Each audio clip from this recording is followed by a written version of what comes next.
আল্লাহর বান্দা হাকিমুল উম্মত মুজাদ্দিদুল মিল্লাত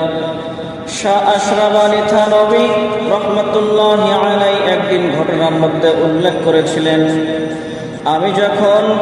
কানপুরের জামিউল মাদ্রাসায় শিক্ষক ছিলাম তখন ওই এলাকায় হঠাৎ করে মহামারী দেখা দিল। এক যুগে এক রাত্রিবেলায় আমি স্বপ্নের যুগে দেখতে পাই একজন আল্লাহওয়ালা বুজুর্গ ব্যক্তি আমাকে বলতেছে, থানভী তুমি প্রত্যেক দিন 3 বার পূর্ণ সূরা কদর ইন্না আনজালনাহু ফি লাইলাতিল কদর,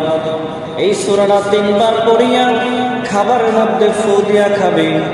পানিতে ফু দিয়া পানি পান করবে, দেখবে আল্লাহ তাআলা অসুস্থ রোগীকে সুস্থ করে দেবেন আর সুস্থ ব্যক্তিকে নিরাপদে রাখবেন। এর থেকে আমরা বুঝতে পারি আমাদের বাংলাদেশে করোনা ভাইরাস আবারও দেখা দিয়েছে। আমরা আজ থেকে এই আমলটি করে যাব, সূরা কদর ইন্না আনজালনাহু ফি লাইলাতিল কদর, এই সূরাটা 3 বার পড়ে খাবারের মধ্যে ফু দিয়ে খাবো, পানিতে ফু দিয়ে পানিগুলো পান করব, তাহলে আমরা ইনশাআল্লাহ আল্লাহ তাআলা আমাদের করোনা ভাইরাস থেকে মুক্ত রাখবেন।